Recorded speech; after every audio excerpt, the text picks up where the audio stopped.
Hey stargazers, welcome back for another week of Astro weather. How are we all feeling? That initial ingress into Pisces by Jupiter, I think, has given us more of a spring in our step with some lovely optimistic vibes. And I think it really suits Jupiter here.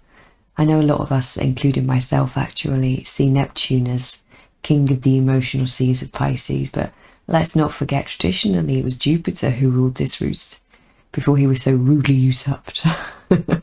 Anyway, he's still quite happy hanging out here, I think, and he's settling in for a couple of months before he retrogrades back into Aquarius on July the 28th, and that'll be for around about 5 months. In fact, yeah, he ingresses right back to 22 degrees Aquarius.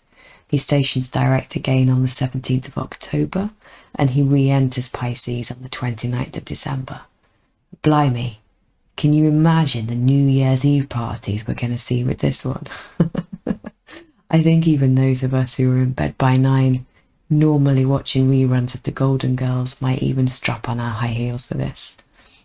And then in 2022, when we've all got stonking hangovers, he'll do a similar kind of dance when he hits Aries, but we'll obviously talk about that a bit nearer the time. We've got a fair few months to go yet, haven't we?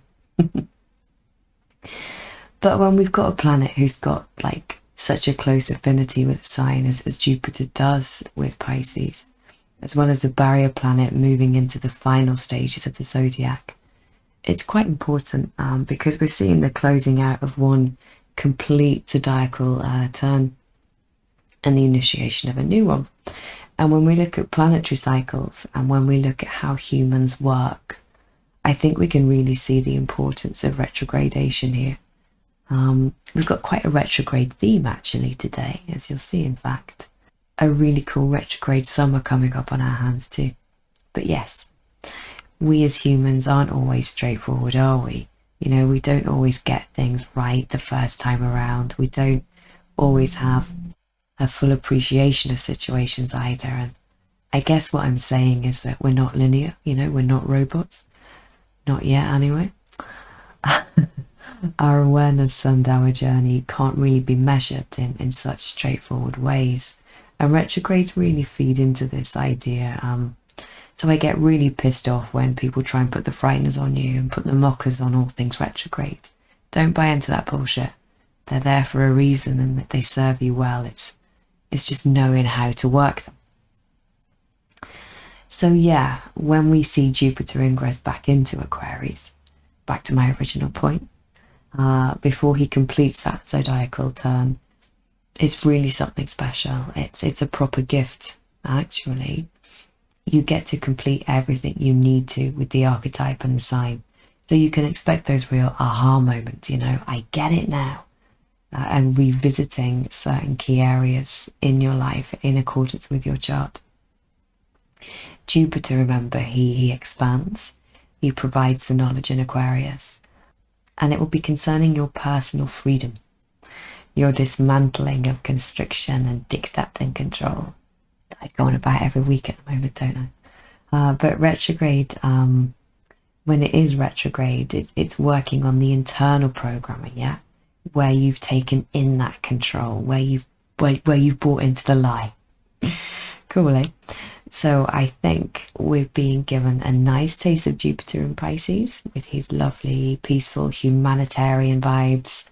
And that will then compel us to return to our inner dialogue and our inner wisdom to really dismantle and deconstruct once we get a good taste of the good life in Pisces. And that gives us a nice little segue, doesn't it, into retroshade.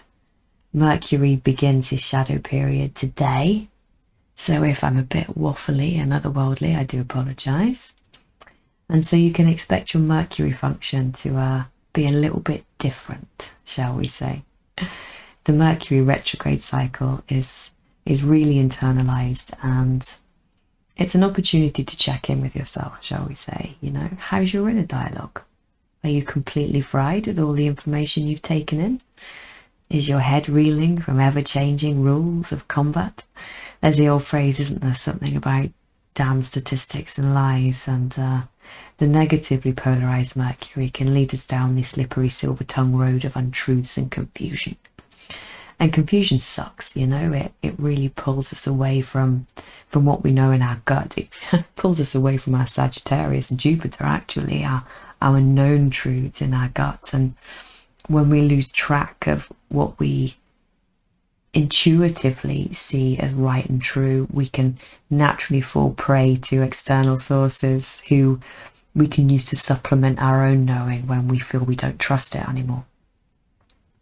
And I think if we look, White Moon Selene is still hanging out in Sag with the South Node, isn't she, as a pointer to, look here, this is what's important. So given this, do we think Mercury retrograde in his own sign is having a bit of a defrag or a bit of a declutter from deliberate confusion? Well, I would say so, I think, especially as we have Saturn retrograde in Aquarius. He goes backwards May 23rd at 13 degrees the same month. And honestly, these two paired together, they really feel as though we're offered the chance to distance ourselves from, you know, the lies and constriction that we've perhaps encountered. And if we think collectively as well, there could generally be a bit of confused air, and authority figures might be a little bit more unstable than they normally are, which these days is quite, isn't it, really? But that's to our benefit, I would say. So yeah, these retrogrades are going to offer you some interesting times, but if you can see them for what they are and grasp them and work them, I think they will be to your benefit. And let's remember, with Saturn, of course, we've still got that square to Uranus going on. It's going to be coming more in range when he begins to go backwards. That'll be the second of the three exact squares he makes this year, and that will add to that deconstruction vibration. Yeah, remember we said a few months ago Saturn's still a bit unsure of himself, so he's having 3 turns with Uranus, the ruler of Aquarius, just to figure out exactly where he needs to be. So yeah, this is going to be an interesting one, and remember, highly internalized, so check in with yourself during this time. You'll find you are completely renovating your internal world in so many different ways. That's probably why I think it's such a cool retrograde summer, because we've got more coming. We'll talk about that, of course, a little bit nearer to July time, when we see Uranus and Chiron, I think, go retrograde more towards the summer. So on to our lunar phase, and we've got our first quarter moon this week at 29 Leo on May the 19th. Another bloody first quarter in Leo. God, I tell you what, I suffered with the last one. That sounds really melodramatic, doesn't it? That actually sounds incredibly Leo in and of itself. In proper Leo fashion.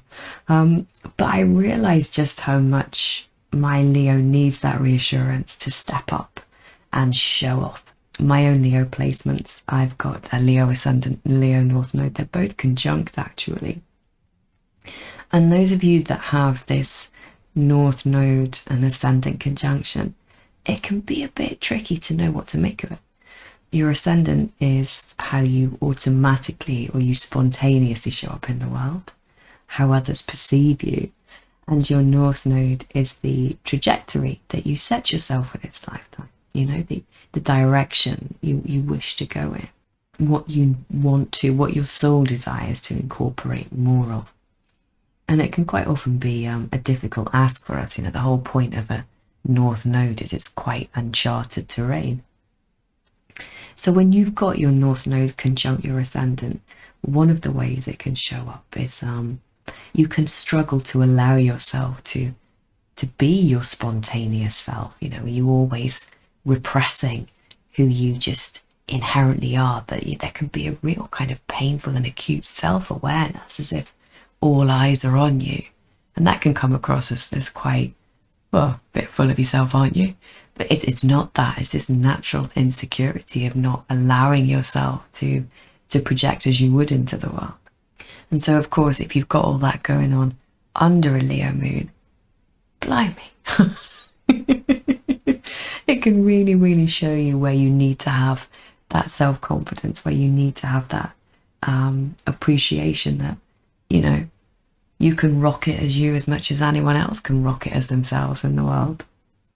So yeah, a real need to learn to allow ourselves to be ourselves in whatever form that can take. But anyway, a slight aside there. The lunar wisdom is clearly at work here, I'm sure, because we've had a double serving of this first quarter energy. So hopefully it will be a little bit gentler than the last time around. Although equally, if I recall correctly, the last time around was a couple of weeks before our Scorpio full moon, wasn't it? And Pluto stationing retrograde. So yeah, there was a lot to be dealing with there on that level. So let's see, shall we? Let's see if we can be a little bit braver, a little bit more showman-like, a little bit more check my bad self out under this first quarter. And so all of this, of course, sets our scene for the sun's ingress into Gemini on the 20th of May. And we will all be saying happy Gemini season. And you know, I like this Gemini season. It's a rather introspective one, isn't it? And an optimistic start to one we fully deserve, I think, given everything that's been thrown at the collective of late. It's a real chance to focus on ourselves in a really beautifully benevolent way. I might be overselling retrograde slightly. I know they can send some people wonky, you know, we're all different, we've all got different charts, we're all configured differently. But overall, I just see this as a break from, well, yeah, from constriction and bullshit, if I'm honest with you. And some really nice, peaceable times over the summer. So I hope you're able to embrace that in your week this week. Let yourself be and enjoy some, yeah? Especially as we're building up to eclipse season. Let's set the scene well for that one. Let's get our empowerment on as we gear up to eclipse season, I think. But yeah, more on that one next week. It's going to be cool. So I'll leave you with that one, my darlings. Remember, if you want to book a reading, you're more than welcome to now. You can also book a solar return. I need to get that up as well, don't I? Sorry, my bad. And if you want to head over to Instagram, we've got more regular posts, I would say like 3 or 4 times a week. There'll be a little snippet on there for you to have a read of if you're inclined. So yeah, take care, my darlings. Have yourselves a beautiful week. Bye bye for now.